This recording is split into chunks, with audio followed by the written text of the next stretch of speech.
اللهم صل على سيدنا ومولانا محمد افضل صلواتك بعدد معلوماتك وبارك وسلم وصل عليه. بسم اللہ الرحمن الرحیم. عزیز طلباء کرام، امید ہے انشاءاللہ العزیز آپ سب خیر و عافیت کے ساتھ ہوں گے. جامع السنن الترمذی جلد ثانی کے ابواب تفسیر القرآن عن رسول اللہ صلی اللہ علیہ وسلم کے ایک اور باب ما جاء ومن سورۃ النحل کے ساتھ اللہ جل شانہ کے فضل و کرم سے ایک مرتبہ پھر آپ حضرات کے خدمت میں حاضر ہونے کا موقع ملا.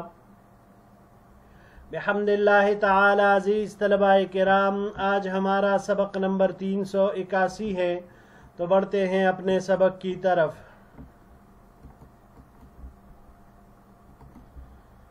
ومن سورۃ النحل، یہ باب ہے سورہ نحل کی تفسیر کے بیان میں. وبہ قال حدثنا عبد بن حمید قال حدثنا علی بن عاصم عن یحییٰ البکاء قال حدثني عبد الله بن عمر قال سمعت عمر بن الخطاب رضی اللہ تعالی عنہ یقول. ہمیں روایت کی عبد بن حمید نے، انہوں نے روایت کی علی بن عاصم سے، انہوں نے روایت کی یحییٰ البکاء سے، انہوں نے کہا ہمیں روایت کی عبداللہ ابن عمر رضی اللہ تعالی عنہ نے، انہوں نے کہا کہ میں نے حضرت عمر بن الخطاب رضی اللہ تعالی عنہ کو فرماتے ہوئے سنا. قال رسول اللہ صلی اللہ علیہ وسلم اربع قبل الظہر بعد الزوال تحسب بمثلہن من صلاة السحر، کہ حضور نبی کریم صلی اللہ علیہ وسلم نے ارشاد فرمایا زوال کے بعد ظہر سے پہلے 4 رکعتیں گنی جاتی ہیں، ان کے مانند نماز تہجد سے. مطلب یہ ہوا عزیز طلباء کرام کہ 4 سنت زوال کا ثواب تہجد کی 4 رکعتوں کے برابر ہے. قال رسول اللہ صلی اللہ علیہ وسلم، حضور نبی کریم صلی اللہ علیہ وسلم نے ارشاد فرمایا وَلَيْسَ مِن شَيْءٍ إِلَّا وَهُوَ يُسَبِّحُ اللَّهُ تِلْكَ السَّاعَةَ، کہ کوئی چیز نہیں ہے مگر یہ کہ وہ اللہ جل شانہ کی پاکی بیان کرتی ہے اس وقت. ثم قرأ، پھر یہ تلاوت آیت کریمہ تلاوت فرمائی یتفیأ ظلالہ عن الیمین والشمائل سجدا للہ وهم داخرون الآیہ کلہا. هذا حدیث غریب، یہ حدیث غریب ہے. لا نعرفه الا من حدیث علی ابن عاصم، ہم اس کو نہیں جانتے مگر علی ابن عاصم کے طریق سے. جی عزیز طلباء کرام، سورہ نحل کی آیت کریمہ نمبر 48 یتفیأ ظلالہ عن الیمین والشمائل سجدا للہ وهم داخرون، یہ سائے اللہ جل شانہ کے حضور میں سجدہ کرتے ہوئے ایک جانب سے دوسری جانب ڈل جاتے ہیں اظہار عاجزی کرتے ہوئے. ما قبل آیت کا جو حصہ ہے تو اس میں ہے اور کیا ان لوگوں نے اللہ جل شانہ کی پیدا کی ہوئی وہ چیزیں نہیں دیکھی. پوری آیت کا ترجمہ اس کے ساتھ یہی آئے گا. تو اب عزیز طلباء کرام، اس روایت سے اور اس آیت کریمہ سے معلوم ہوا کہ زوال کے وقت ہر مخلوق اللہ جل شانہ کی پاکی بیان کرتی ہے. حدیث مبارک میں آپ علیہ السلام نے زوال کے بعد اور ظہر سے پہلے جو 4 رکعتیں ہوتی ہے تو اس کا ثواب تہجد کی 4 رکعتوں کے برابر آپ علیہ السلام نے ارشاد فرمایا. اور پھر ساتھ میں یہ بھی ارشاد فرمایا وَلَيْسَ مِن شَيْءٍ إِلَّا وَهُوَ يُسَبِّحُ اللَّهَ تِلْكَ السَّاعَةَ، یعنی زوال کے وقت ہر مخلوق اللہ جل شانہ کی تسبیح و تقدیس میں لگ جاتی ہے. تو جب ہر مخلوق یہ کام کرتی ہے تو بندوں کو بھی چاہیے، انسانوں کو بھی اس وقت چاہیے کہ اللہ جل شانہ کی عبادت کرے، نماز پڑھے. تو اس نماز کا بہت ہی بڑا ثواب ہے۔ یہ روایت عزیز طلباء کرام یہ ضعیف روایت ہے سند کے اعتبار سے۔ اس میں جو راوی ہے علی ابن عاصم، یہ معمولی درجے کے صدوق ہے، اور احادیث میں غلطیاں بھی ان سے ہوئی ہے، اور غلطیاں ہونا ایک بات، لیکن ان غلطیوں پر یہ اصرار بھی کرتے تھے۔ علی ابن عاصم کا جو استاذ ہے یحییٰ ابن مسلم بکا، یہ بھی ایک ضعیف راوی ہے۔ بکا یہ کہا جاتا ہے اللہ کی یاد میں، اس کی خشیت سے، اللہ کے ڈر سے رونے والا، اس کی محبت میں رونے والا۔ بہت سارے جہات اس کے ہو سکتے ہیں۔ کثیر البکائین بھی کہا جاتا ہے، بہت زیادہ رونے والا۔ یہ بزرگی کے اعتبار سے اپنی جگہ پر مسلم تھے، مگر حدیث کے باب میں یہ ضعیف تھے۔ جی بڑھتے ہیں اگلی روایت کی طرف۔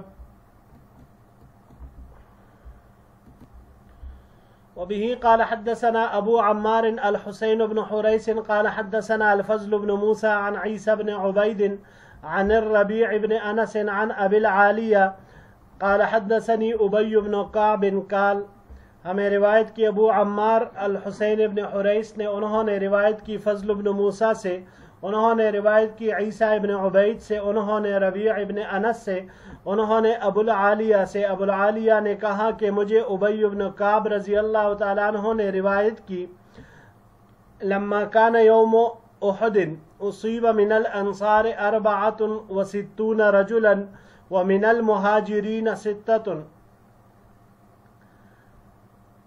کہ جنگ احد کے دن جب جنگ ہوئی تو انصار میں سے 64 صحابہ کرام اور مہاجرین میں سے 6 صحابہ کرام شہید ہوئے۔ منہم حمزہ، اور انہی میں سے حضرت حمزہ رضی اللہ تعالی عنہ بھی تھے۔ فمثلوا بہم، پس مشرکین نے ان کا ممثلہ کیا، ان کی لاش بگاڑی۔ فقالت الانصار، بس انصار نے کہا، لئن اصبنا منہم یوما مثل هذا لنربین علیہم۔ قال فلما كان يوم فتح مکہ فانزل اللہ تعالی وان عاقبتم فعاقبوا بمثل ما عوقبتم به ولئن صبرتم لهو خیر للصابرین۔ انصار نے یہ کہا کہ بخدا اگر ہم نے ان مشرکین کو جا لیا، یعنی کسی دن یہ ہمارے ہاتھ آ گئے، موقع ہمیں میسر آ گیا، تو ہم ان پر زیادتی کریں گے، جس طرح انہوں نے ہماری لاشوں کے ساتھ کیا ہم اس سے بھی زیادہ ان کے ساتھ کریں گے۔ تو حضرت ابی بن کعب رضی اللہ تعالیٰ عنہ فرماتے ہیں کہ جب فتح مکہ کا دن آیا تو اللہ جل شانہ نے یہ آیت کریمہ نازل فرمائی، وَإِنْ عَاقَبْتُمْ فَعَاقِبُوا بِمِثْلِ مَا عُوقِبْتُمْ بِهِ وَلَئِنْ صَبَرْتُمْ لَهُوَ خَيْرٌ لِلصَّابِرِينَ، اور اگر تم بدلہ لو تو اسی قدر بدلہ لو جس قدر تمہارے اوپر زیادتی کی گئی ہے، اور اگر تم صبر کرو تو یہ بات یقیناً صبر کرنے والوں کے لیے بہتر ہے۔ یعنی معلوم یہی ہوا کہ اس آیت سے کہ مظلوم کو بدلہ لینے کا حق ہے، لیکن اس بدلہ لینے میں بھی اسے اپنے حد سے تجاوز نہیں کرنا چاہیے، کیونکہ اگر حد سے تجاوز کرے گا تو پھر یہ خود ظالم بن جائے گا، اور جو ظالم تھا وہ مظلوم بن جائے گا۔ فقال رجل لا قریش بعد اليوم، تو ایک انصاری صحابی نے کہا کہ آج کے بعد قریش نہیں ہوں گے، یعنی مطلب یہ کہ ہم ان کا صفایا کر دیں گے، ہم آج ان کا وہ حال کر دیں گے کہ یہ ختم ہی ہو جائیں گے۔ فقال رسول اللہ صلی اللہ علیہ وسلم کفوا عن القوم الا اربعۃ، حضور نبی کریم صلی اللہ علیہ وسلم نے ارشاد فرمایا کہ 4 آدمیوں کے علاوہ باقی قوم سے اپنے ہاتھوں کو روک لو۔ ھذا حدیث حسن غریب، یہ حدیث حسن غریب ہے، من حدیث ابی بن کعب، ابی بن کعب رضی اللہ تعالیٰ عنہ کی روایت سے۔ جی عزیز طلباء کرام، سورہ نحل کی یہ آیت کریمہ آیت نمبر 126 ہے۔ وَإِنْ عَاقَبْتُمْ فَعَاقِبُوا بِمِثْلِ مَا عُوقِبْتُمْ بِهِ وَلَئِنْ صَبَرْتُمْ لَهُوَ خَيْرٌ لِلصَّابِرِينَ۔ تو اس کے بارے میں حضرت ابی بن کعب رضی اللہ تعالی عنہ نے یہ شان نزول اور پس منظر یہاں پر اس کی تفسیر میں ذکر فرمایا کہ جنگ احد، اس میں صحابہ کرام کے شہداء کی تعداد کافی زیادہ تھی، 70 شہداء تھے، 64 اس میں سے انصار میں سے تھے اور 6 صحابہ کرام مہاجرین میں سے تھے، جن میں حضرت حمزہ رضی اللہ تعالی عنہ بھی تھے۔ تو مشرکین نے ان کی لاش کا مسئلہ کیا ہوا تھا، یعنی کان، آنکھ، ناک اور یہ سب کاٹ دیے تھے، جبکہ ہندا نے ان کا دل چیر کر نکال دیا تھا اور اسے چبا چبا کر پھینک دیا تھا۔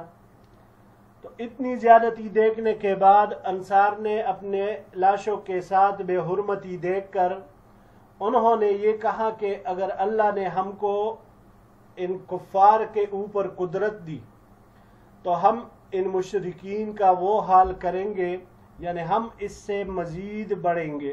انہوں نے جو ہمارے ساتھ کیا ہم اس سے زیادہ ان لوگوں کے ساتھ کریں گے۔ تو حضرت ابی بن کعب رضی اللہ تعالیٰ عنہ فرماتے ہیں کہ جب فتح مکہ کا دن آیا کہ اس دن اللہ جل شانہ نے مسلمانوں کو بھرپور انداز میں غلبہ عطا فرمایا مشرکین کے اوپر اور اہل مکہ کے اوپر، تو اللہ جل شانہ نے یہ آیت کریمہ نازل فرمائی وَإِنْ عَاقَبْتُمْ فَعَاقِبُوا بِمِثْلِ مَا عُوقِبْتُمْ، کہ اگر بدلہ تم نے لینا ہے تو پھر اسی قدر بدلہ لو کہ جس قدر تم پر زیادتی کی گئی ہے، اپنے حد سے تجاوز نہ کرنا۔ لیکن وَلَئِنْ صَبَرْتُمْ لَهُوَ خَيْرٌ لِلصَّابِرِينَ، اگر تم لوگ صبر کرو تو یہ بات یقینی طور پر صبر کرنے والوں کے لیے بہتر ہے، کیونکہ اس کا جو اجر و ثواب ہے وہ بدلہ لینے سے بہت ہی اعلیٰ اور برتر ہے۔ اور اسی دن انصار کے ایک شخص نے، ایک صحابی نے کہا لا قریش بعد اليوم، کہ آج کے بعد قریش نہیں رہیں گے، مطلب ہم ان کا بالکل صفایا کر دیں گے، صفحہ ہستی سے ان کو مٹا دیں گے۔ تو آپ علیہ السلام نے یہ آیت کریمہ ان کو سنائی اور ساتھ میں ارشاد فرمایا کفوا عن القوم الا اربعۃ، کہ 4 کے علاوہ 4 لوگوں کے ساتھ تم یہ کر سکتے ہو، لیکن اس کے علاوہ باقی قوم سے اپنے ہاتھ کو روک لو۔ اب یہ 4 شخص جن کی استثناء آپ علیہ السلام نے فرمائی، یہ کون کون تھے؟ تو اس میں ایک ابو جہل کا بیٹا حضرت اکرمہ رضی اللہ تعالیٰ عنہ تھے، جو اس وقت مسلمان نہیں ہوئے تھے، فرار ہوئے، بعد میں آپ صلی اللہ علیہ وسلم کی خدمت میں آ کر یہ مسلمان ہوئے تھے۔ دوسرے نمبر پر عبداللہ ابن خطل، تیسرے نمبر پر مقیس ابن سبابہ، اور چوتھے نمبر پر عبداللہ ابن سعد ابن ابو السرح۔ یہ 4 مردوں میں تھے اور ان کے علاوہ 2 عورتوں کی بھی آپ علیہ السلام نے استثناء فرمائی تھی۔ ان میں سے حضرت اکرمہ رضی اللہ تعالی عنہ یہ بعد میں مسلمان ہو گئے اور ان کو پھر امن دے دیا گیا، یعنی یہ مامون ہو گئے، اور اسلام لانے سے ویسے بھی یہ بس امن میں داخل ہو ہی گئے، سلامتی میں داخل ہو گئے۔ جی عزیز طلباء کرام، یہی تک ہمارا آج کا سبق تھا۔ انشاءاللہ العزیز زندگی رہی تو اگلے درس میں ایک نئے باب کے ساتھ پھر آپ کی خدمت میں حاضر ہوں گے۔ السلام علیکم ورحمۃ اللہ وبرکاتہ۔